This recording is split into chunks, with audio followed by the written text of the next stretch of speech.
prepare your Illustrator file for export and for 3D box mapping in Photoshop. So if you have not checked out the part 1 and part 2 of this tutorial, I highly recommend you do that so you can pick up where you left off.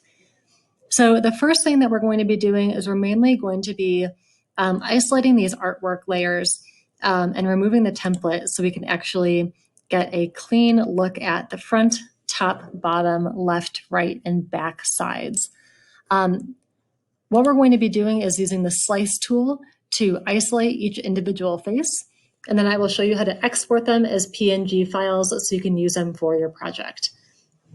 So the first thing that I want to do is I'm going to activate my slice tool, which is can also be accessed by doing Shift-K on your keyboard. And I am going to go ahead and start off by tracing out my left panel. And then starting from the top corner again, doing my front panel and continuing to do this throughout my project. So I will speed this up so you can see the entire process. For this part of the project, you don't need to worry about the individual flaps. We really just want to focus on the tuck flaps, For this, we really just want to focus on the faces. So if you're not completely satisfied with how your slices turned out, you're more than welcome to click on the individual components, go to your selection tool, and adjust each one of them until they're either resized to match the rest of your slices or rescale them however you want. So I will give you a few moments to do that.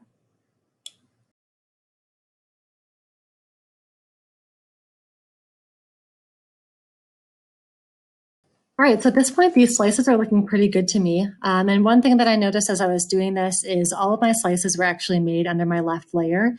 You can see them here. So what I'm going to do is go ahead and create a new layer. I'm going to call them slices, and I'm going to click on my first one, hold down Shift, and click on my last one. And I'm going to drag them into that new layer, just so I can make sure I have an organized system over here. So what I can do here, once all my slices have been organized, is I'm going to actually hide my template layer. This is a really, really important step to make sure that that black outline doesn't show up on our final image exports. So what I can do from here is go to File, Export, Save for Web. And because I can't see my entire preview here, I want to make sure I go to the bottom left corner here and say Fit on Screen. And using the Slice Select tool, which should automatically be activated, you're going to hold down Shift and click on all of the individual pieces that you want to export. You're going to go over here, and if it's set to GIF, make sure that you are changing it to PNG 8. And this is going to give you a high quality image or image files for you to use on your box mapping. And no other things here need to be adjusted. So once that's ready, you can go ahead and say save. This is going to ask you to select a file for where you want to save it. I'm actually going to make a new file.